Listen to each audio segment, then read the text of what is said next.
Monsieur le Président, Madame la Ministre, Monsieur le Président de la Commission, Madame la rapporteure, chers collègues. 2 semaines après l'examen de la proposition de loi relative au PASI, nous nous retrouvons de nouveau pour débattre d'une proposition qui ne semble pas faire l'unanimité au sein de cet hémicycle. Pourtant, s'agissant des aspirations des personnels du sanitaire et du médico-social, les problématiques et même les solutions sont bien identifiées et partagées par la majorité d'entre nous.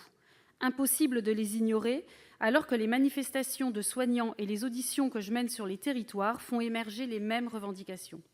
C'est donc probablement le décalage entre la proposition que nous examinons aujourd'hui et les demandes des acteurs de terrain qui provoque une certaine forme de malaise, tant chez les soignants que chez les parlementaires.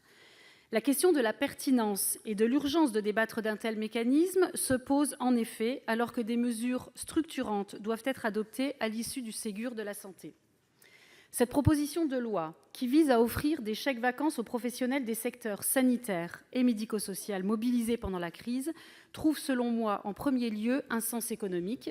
Par l'émission de chèques-vacances, elle permet aux bénéficiaires de participer à la relance d'un secteur comme le tourisme, durement touché par le Covid, et c'est en soi une bonne chose.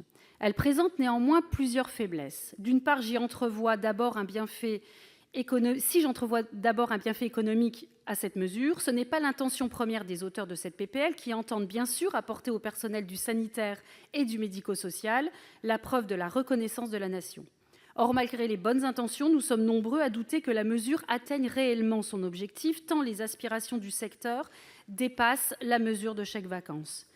La question du salaire a souvent été évoquée et figurera, nous l'espérons tous, en bonne place dans les conclusions du Ségur de la santé.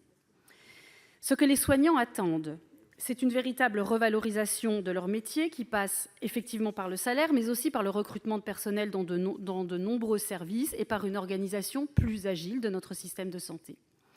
Les aides à domicile pourraient, quant à eux, y voir une prime bienvenue alors que celle négociée entre l'État et les départements tarde à venir. Mais même pour ces métiers particulièrement précaires et dévalorisés qui ont été en première ligne pendant la crise, malgré les difficultés et le manque de matériel, la temporalité et le niveau de la mesure pourraient apparaître en décalage avec les réformes attendues. Je vois d'autres faiblesses soulignées par notre rapporteur. Je note tout particulièrement le choix des auteurs concernant les bénéficiaires de la mesure. En effet, alors que de nombreuses professions continuent à faire leur travail au contact des Français et du virus, je pense notamment aux salariés de la grande distribution et à ceux des services de nettoyage, comment justifier que seuls les employés des secteurs sanitaires et médico-social bénéficieront de ces chèques-vacances ? Néanmoins, agrandir l'assiette, et cela a été dit, des bénéficiaires reviendrait à dissoudre encore l'enveloppe disponible dont nous ne pouvons pas connaître le montant à l'avance. Sur ce point, il ne semble pas y avoir de bonnes réponses, ce qui souligne probablement le caractère inabouti de cette proposition de loi. Des doutes subsistent par ailleurs quant au succès de l'entreprise. Le groupe RDSE se joint dans sa majorité au travail effectué par la rapporteure Frédérique Puissat. Il a permis d'améliorer le dispositif tout en évitant d'alourdir les charges aux entreprises, dont un certain nombre entrevoient aujourd'hui un avenir bien sombre.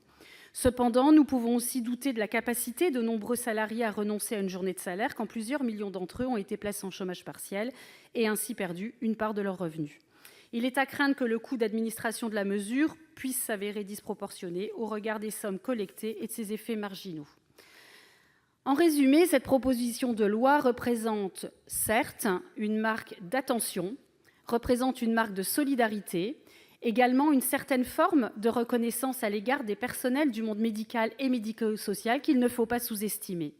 Néanmoins, ces personnels, nous l'avons dit, attendent autre chose ou plus du gouvernement. Et par plus, j'entends des réformes structurantes à la hauteur de l'enjeu, car si le virus semble être derrière nous, il continue à circuler dans le monde et d'autres virus suivront. Les canicules deviendront plus fréquentes, de même que les maladies chroniques qui prennent une part plus importante dans notre système de soins et appellent des prises en charge au long cours dans un cadre de parcours du patient.